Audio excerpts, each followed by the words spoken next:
This is what I wanted all along for the meat birds. This is why we hadn't done meat birds yet. This is why when I was offered these birds and someone told me they were leghorns, that I said, okay, I'll take them as long as they're not Cornish cross or any other kind of meat bird. Because I wasn't set up and I wasn't ready, and I'm sick of, as my husband says, putting the cart before the horse. I'm sick of scrambling and racing around and running around being like, I have this animal, but I don't have housing for it. I don't have fencing for it. I don't have the proper setup for it. So this year I've been really trying to fix my ways and not take animals I don't have space for. It's a big problem. It's really hard, but this is what I wanted the whole time.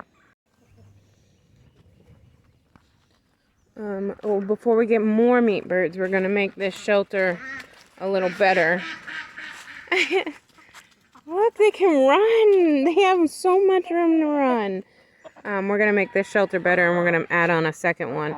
So it'll be twice as big as that. And we'll probably start out with about 50 meat birds. And we'll see. I don't think they can roost. Anybody who's had meat birds before, do they roost? Or should I make a ground space for them? Because in there I've put, if you can see, pine shavings here, and then pine shavings on this side too. So that way they can be warm. I made it so I can clip up the middle too, because it's supposed to be in the 30s for the next couple mornings. We're going to get rain today or tonight, and then it's supposed to bring a cold front through, which is supposed to get really low and cold. So we'll probably get high 30s, but this is what I wanted for them all along. And now with only a week left of their lives, the meat bird area is done. With all their space. And they don't even get to barely enjoy it.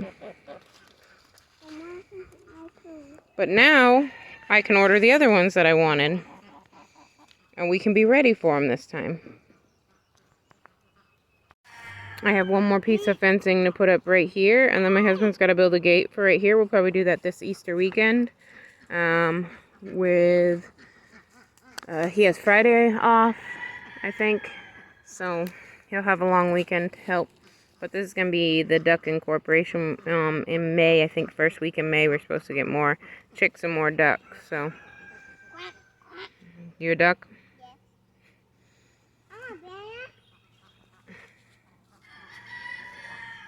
I'm going to put peppers back here like I did last year. Peppers. Some greens here are for feeding the bunnies because there's collards that have already started to bolt because it's just too hot. Collards are definitely a winter vegetable here. And then peppers here. The blackberries are all in this little square space right here. So there's one crawling out there. I'm going to have to dig that up and put it back in there. That's going to be a thing for the next couple years. And then tomatoes I'm going to put on the far fence there that goes to this corner, and then right there by the trampoline. We planted all the potatoes. The ducks got out the other morning and they started up here.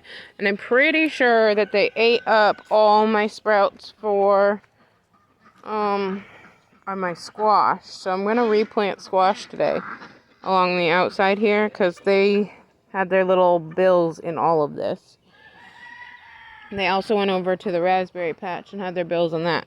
And I got to plant flowers over there next to the fruit patch. So, but all the potatoes are coming up over here.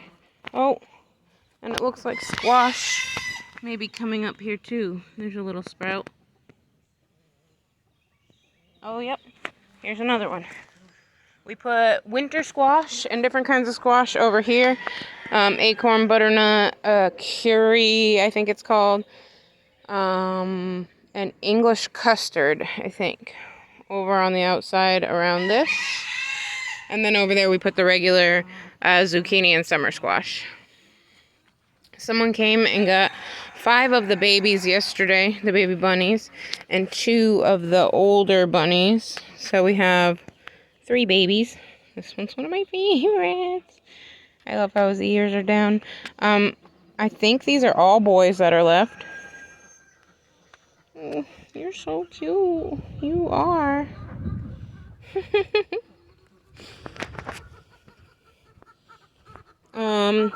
the chicks that were over here in this pen there's only 2 left. They keep getting out and running around the outside of the fence, and as I said, then they disappear.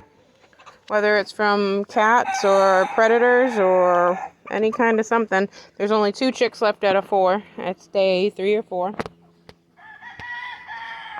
We have a broody frizzle, and then there's a broody silky on the other side. So they want to hatch out chicks too. And then all of our grapes are doing awesome. Every grape has leaves on it. All the grapevines. We got razzmatazz, muscadine. Yep, muscadine.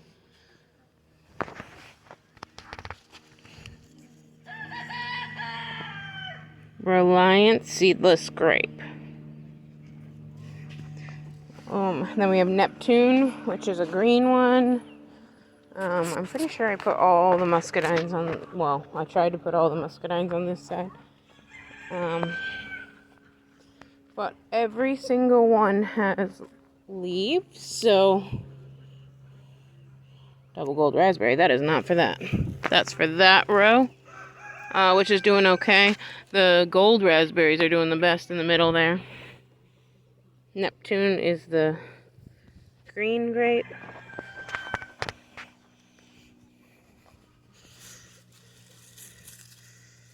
Neptune.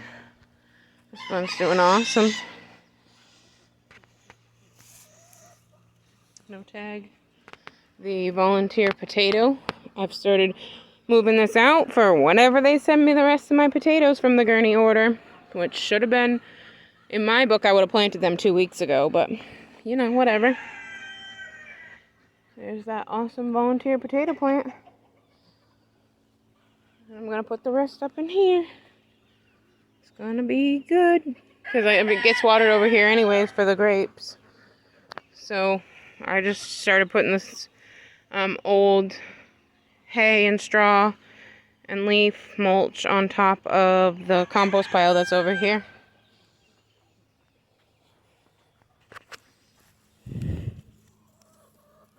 Somerset grapes, seedless grapes. So we got a few kinds of seedless. This is called razzmatazz. It actually has like really small grapes, probably about the size of a big blueberry, and lots of little clusters. It's pretty prolific. It grows really well. It's the ones in the buckets. I have put regular green. This side, this big green one was from last year that I bought. And then the razzmatazz are on the side. But both that and the bucket over there is razzmatazz.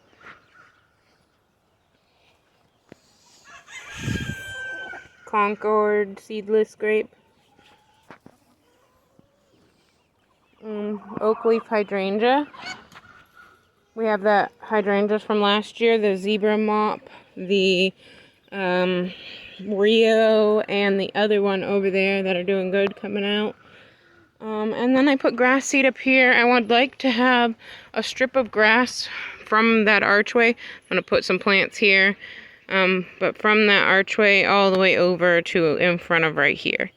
So I sprinkled out some grass seed, moved the furniture. I have to water it in, but we got patches going. Then we'll put the chairs back over here, move the fire pit back over, and that's our little movie projector. Mushroom buckets are doing good. They've slowed down immensely. It's almost time to dump them out. I think I might dump them out over where I'm planting the potatoes, regular potatoes. I have to get these potted up like yesterday because people are coming sometime this week to look at them. So there's that. Say hey, Valerie and Odin. Hey, babies. Let's go feed the chickens, huh? Earlier on in the year, I got I was kind of depressed and upset, thinking that, my herbs didn't make it, and I was gonna have to do a bunch more oregano and thyme and all that, because they take so long to grow. And I was worried about the nasturtiums because it gets so hot so fast. Even right now, it's really, really hot. Like, I need to go change out of pants. And I also thought about calling myself this summer the farmer in the dress because it's hot and I'm already sweating. It's definitely like 85 degrees. And I don't know how it's supposed to be in the 30s tomorrow. It was supposed to rain today, bringing a cold front and making it like 36 in the morning, but I'm not feeling that. So, I wanted to show you a couple cool things in the flower garden, the herb apothecary garden that I found. I'm in here weeding and I'm transplanting some, I have some status and some stock. Now, the stock has never done good, but I'm really hoping it will. We'll see. I was hoping the rain today, the cold front, would rain it in good, give it some extra nutrients, and then the cold would keep it from dying, being in super heat. So, but I wanted to show you these things. I have to transplant this dill, but here's one dill that I had transplanted earlier in the spring, and it looks awesome. Sorry. It looks awesome. My lemon balm is doing awesome. It just went Mad Hatter and like beefed up to be, I don't know, 5 times the size it was a month ago. Rosemary was looking decent, but now it looks really good after the cold and then the warm. I thought we had no more time, and it's just hiding under the oregano. But there's some time right there. And then the oregano. No idea where that came from because it looked like there was only a small little bit. And then now it's also going bonkers. All of the roses from last year have buds on them. So they should start sending out flowers soon. So those will be in the bouquets. This one doesn't look so hot. It looks like it needs some kind of fertilizer. I may have to get out the fish emulsion. I do have to get out the neem oil for the gladiolas because I'm not going to let those bugs get them this year.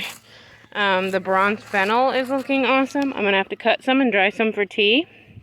This is our golden hyssop. It came back and looks awesome. The mint is awesome. All of the echinacea is coming back. Over here we have a chocolate mint. That's clover. Don't let that fool you. But these are hydrangeas. This one's a pistachio hydrangea, so I'm very excited about that getting bigger this year. Maybe being able to take some cuttings this fall.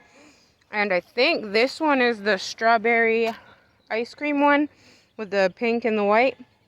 So hopefully that'll get big and we can get cuttings from that this fall too. Everything else is doing as expected. I ate all the nasturtiums this morning, or I would show you how well they're doing.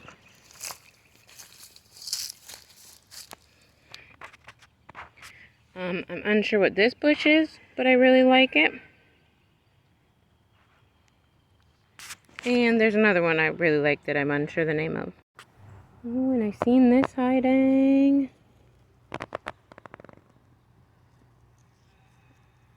I love when the roses are like that, the yellow with the red.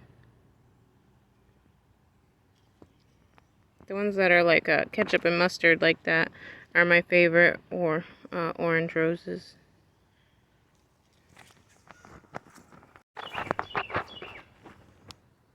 This bush.